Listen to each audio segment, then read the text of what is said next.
नमस्कार।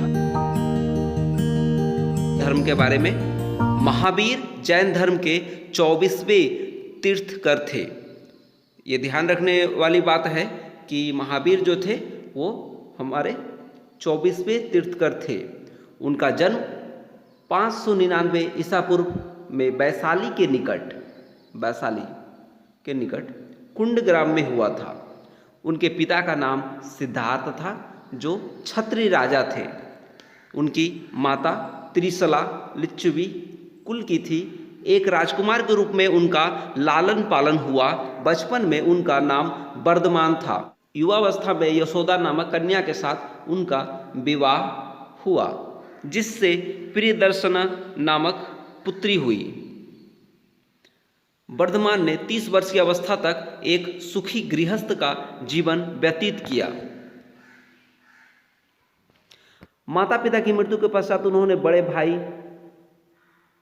अपने बड़े भाई नंदवर्धन से अनुमति लेकर तपस्या करने घर से निकल पड़े। 12 वर्षों की कठोर तपस्या के पश्चात जिम्भिक ग्राम के समीप ऋजुपालिका नदी के तट पर एक साल वृक्ष के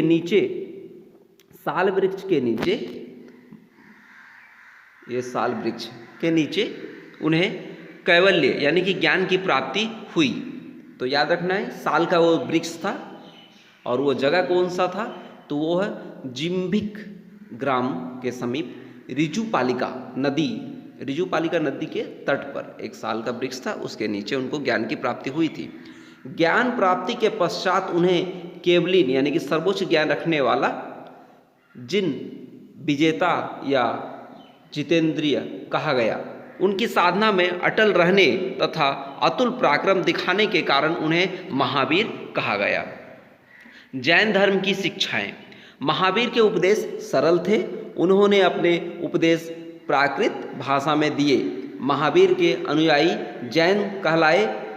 उनके जो अनुयायी हुए, मतलब उस धर्म को मानने वाला, उस धर्म को पालन करने वाला, उनके अनुसार चलने वाला, उनको अनुयायी कहते हैं, तो वो जैन कहलाए। महावीर की शिक्षा पूर्णतः नैतिक थी, जिनका उद्देश्य आत्मा की पूर्णता थी। जैन धर्म में अहिंसा एवं सदाचार पर बल दिया गया। ये जानने योग्य बातें हैं। जैन धर्म में अहिंसा एवं सदाचार पर बल दिया गया। इसके अनुयायियों को संयमित जीवन जीना होता था। अपने जीवन में इन्हें सदा सच बोलना एवं ईमानदार होना पड़ता था। चोरी करने की सख्त मनाही थी। वे संपत्ति जमा नहीं कर सकते थे। उन्हें ब्रह्मचर्य का भी पालन करना होता था। यह भी जाने, महावीर की कठोर तपस्या का वर्णन जैन ग्रंथ आचारांग सूत्र में मिलता है। ये एक जैन ग्रंथ है, आचारांग सूत्र में मिलेगा आपको।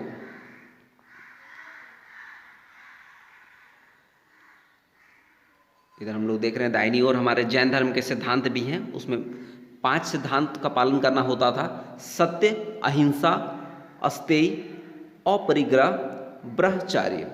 ये 5 सिद्धांत उनके थे जिनको पालन करना पड़ता था उनके अनुयायियों को। जैन धर्म के अनुसार संसार के सभी प्राणी अपने अपने संचित कर्मों के अनुसार कर्मफल भोगते हैं। कर्मफल ही जीवन तथा मृत्यु का कारण है। कर्मफल से छुटकारा पाकर व्यक्ति निर्वाण की ओर अग्रसर होता है। जैन धर्म का प्रचार। आइए अब जानते हैं हम लोग जैन धर्म का प्रचार किस प्रकार से हुआ और कैसे लोग उनसे जुड़े। अधिकांश लोगों के लिए जैन धर्म के नियमों का पालन करना बहुत कठिन था। मुख्यतः व्यापारियों ने जैन धर्म का समर्थन किया। तो हम लोग देख रहे हैं कि व्यापारी लोग जैन धर्म को पालन किए। किसानों के लिए नियमों का पालन करना मुश्किल था, क्योंकि फसल की रक्षा के लिए उन्हें कीड़े मकोड़े को मारना पड़ता था।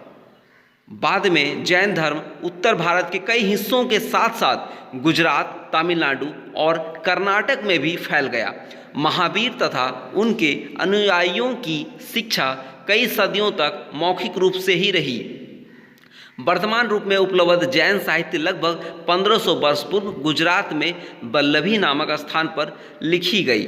बाद के दिनों में जैन धर्म श्वेतांबर एवं दिगंबर संप्रदाय में बट गया। श्वेतांबर श्वेत वस्त्र धारण करते थे और दिगंबर कोई भी वस्त्र धारण नहीं करते थे। यह भी जानिए। कल्पसूत्र संस्कृत में लिखा गया जैन धर्म का सबसे महत्वपूर्ण ग्रंथ है।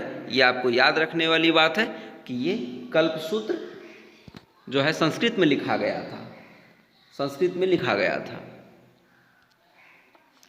जैन धर्म की देन साहित्य एवं स्थापत्य कला में जैनियों का योगदान महत्वपूर्ण है। जैन विद्वानों ने विभिन्न कालों में लोक भाषाओं के माध्यम से अपनी कृतियों की रचना की। प्राकृत, कन्नड़, संस्कृत, तमिल, तेलुगु आदि भाषा में जैन साहित्य मिलते हैं। तो ये जो भाषाएं दी हुई है ये प्रमुख भाषाएं हैं, है ना, जिसमें आप देख रहे हैं कि ये मुख्य भाषाएं जैन, जिसमें जैन साहित्य आपको मिलेंगे। उड़ीसा की उदयगिरी पहाड़ी पर अनेक जैन गुफाएं मिलती है।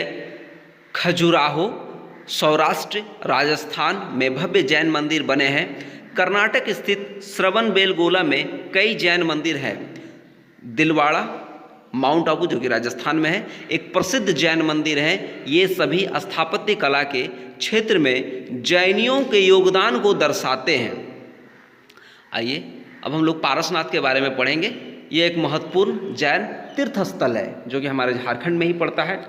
तो जैन धर्म का एक महत्वपूर्ण तीर्थ स्थल पारसनाथ झारखंड के गिरिडीह जिले में अवस्थित है। ये गिरिडीह एक जिला है झारखंड का, यहाँ अवस्थित है।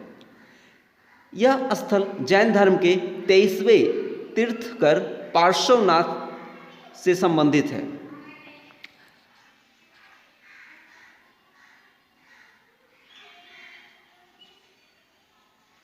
पार्श्वनाथ का काल महावीर से 250 साल पहले माना जाता है। मान्यता है कि जैन धर्म के 24 तीर्थकारों में 20 का निर्वाण स्थल पारसनाथ ही है। जिस स्थल पर मंदिर आदि निर्मित है उसे सम्मेद शिखर कहते हैं।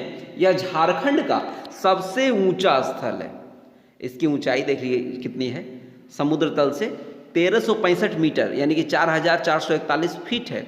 यह स्थल इतना ऊंचा है कि चोटी में प्रातः काल के समय यानी कि सुबह सुबह बादलों को आप महसूस कर सकते हैं। बादलों को तैरकर नज़दीक से गुजरता हुआ महसूस किया जा सकता है। यहाँ पर्यटकों का आना यहाँ सालों भर लगा हुआ रहता है। सालों भर यहाँ पर्यटक यहाँ आना जाना लगा हुआ रहता है।